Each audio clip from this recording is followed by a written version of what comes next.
এগৰাকী স্থানীয় বিশিষ্ট ব্যক্তি তেখেত প্ৰাক্তন শিক্ষক মাননীয় মলাৰাম বৰদেৱক আমি আমন্ত্ৰণ কৰিছিলোঁ। যথাসময়ত তেখেতে আমাৰ মাজত উপস্থিত হৈছেহি আৰু আমি এই অনুষ্ঠানটো ৰূপায়ণ কৰিবলৈ আগবাঢ়িছোঁ।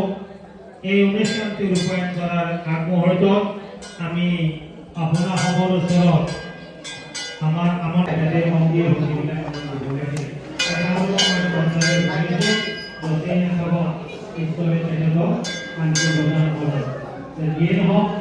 এতিয়া আমি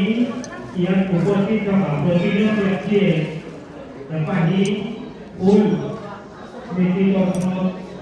পূৰ্বপুৰুষসকলক স্মৃতি ৰোমন্থন কৰি ফুল দিয়েছে। মই প্ৰথমতে মই আমাৰ সন্মানীয়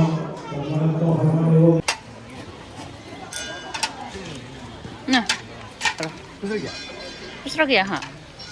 खुस्रा खालामनोसो नोंसोरनि दखानाव हाबदां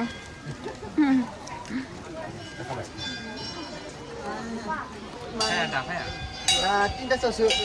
जागोन नायनि मा जायो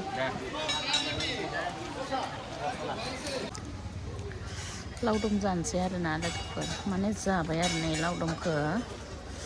ओंखाम उखैबायना ইতিমধ্যে মই নিৰংকুৰ ছোৱালীৰ নাম ঘোষণা কৰিছিলোঁ। তেওঁলোকক অনুৰোধ আহি মন্দিৰ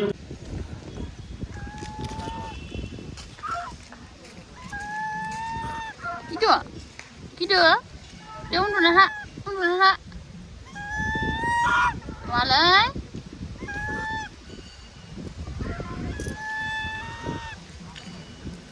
mani lu sidang joi borai bathौ जों सिगि नाङाले जों गिसोदो गोदो गोदायनि बायखोन्दा नेरसोन नैबे बे चक्र श्री कृष्णनि नैबे सोरनि माबा मोनने गारि साखा मोनदां चक्र मोनदां आसियाव लानानै सिरसिरसो खालामग्रायलै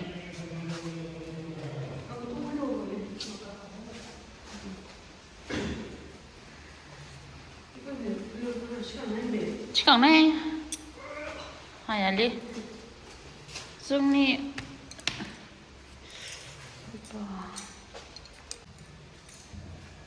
नैबेबा मा बुस्थुमोन आरो ने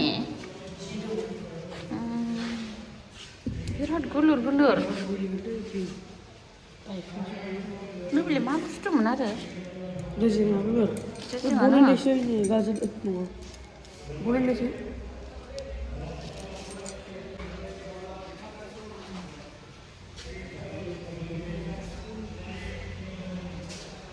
नैबेबा मा खुन्थामोन आरो ने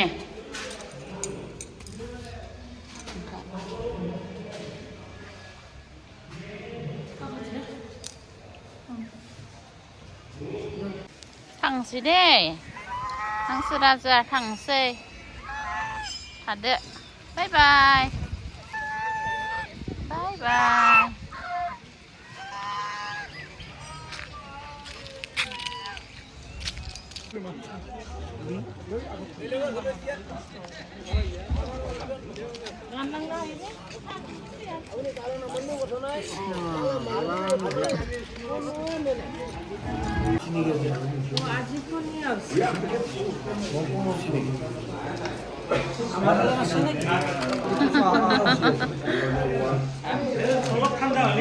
खिर जानोसै आरो जोंहा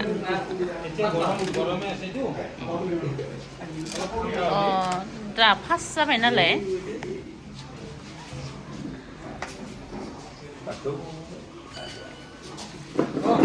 पार्टनारफोरा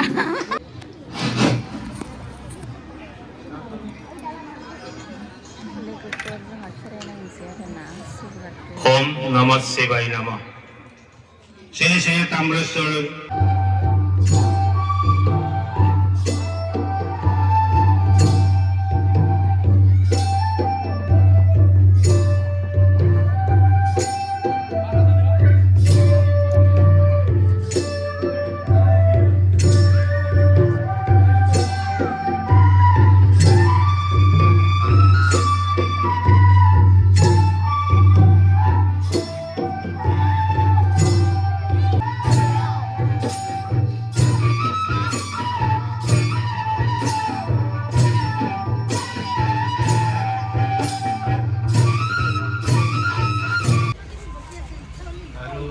आधा केजियाव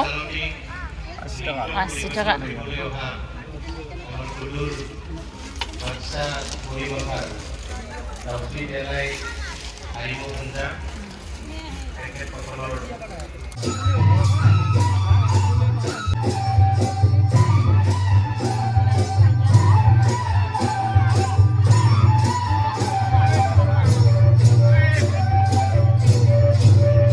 थांबाय थानोसै थांसै ने मोजां नांदो मोसानायफोरखौ थांबाय थानोसै दे बयखौबो खनसे स्राय लानानै थांनाय जाबाय आरो दे मोजां मोसाबाय था दे बिबारफोरखौ जि मोजां मोजां फानदो नुनानै थानो हायासै लाना थांसै आरो ना बिबारखौ किमान दिसि 30 थाखा दे बिबारखौ फांब्रै लानाय जाबाय आरो लोगोफोर फांसेयाव 30 थाखा खरै माने अन्थाव बाथाव दै गांसोबाय बिबारफोरा पानि अलप थालिदि